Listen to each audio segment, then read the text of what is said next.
Okay, so we're going to show you how this thing goes together. This is completely assembled, excluding the gauge that's on top. However, that will be in place when you receive these.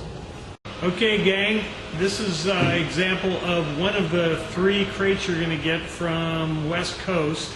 And where you want to start is by opening up the starred crate, undoing the green screws. And what's in here is the wrench that you're going to need to assemble, as well as the lifting eyes that you'll use throughout the project.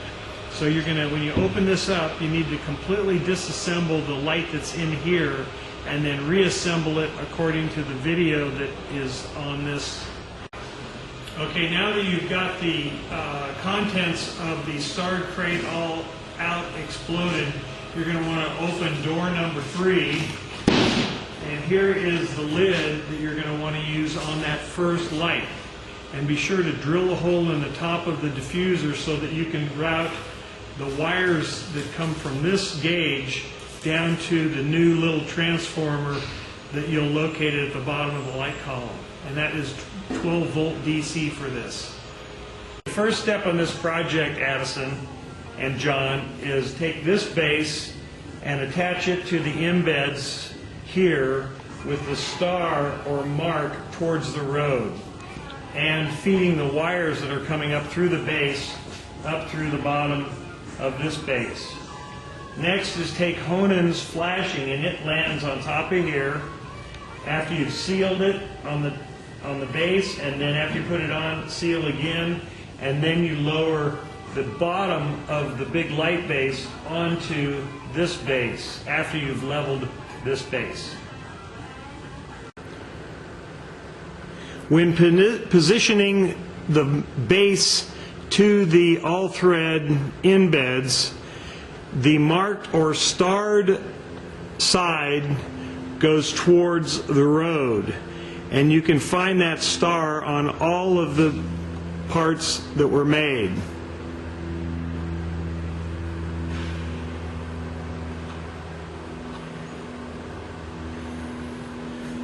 And that also corresponds with the face of the gauge, although the gauge is not installed yet.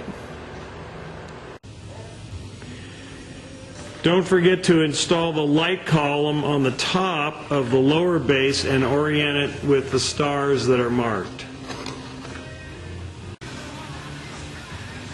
Lower the diffuser and screen over the light column and orient the seam opposite the marking on the base, or away from the roadway.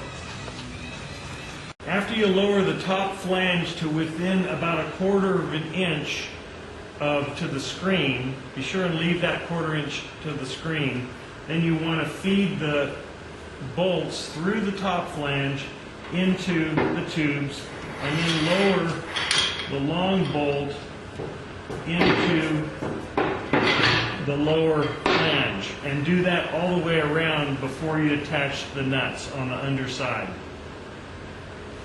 Okay, a couple things I might have neglected to mention in the movie is mount the small transformer for the gauge lights at the bottom of the light column and connect the 110 to that, your 110 source. Then add enough light gauge wire to reach the underside of the top flange, which will be the wiring for the top gauge. And you'll need to drill a hole in the diffuser, because we didn't put a hole in there, that will accommodate the wires going up the column through the diffuser and to be connected to the lights that are in the gauge. And lastly, when you are setting the long acorn bolts, set all of those in, then lower the top flange down onto the column and diffuser, and then attach the acorn nuts to the underside of those long bolts and tighten them up using the wrench provided, and it won't mess up with the finish. Have fun.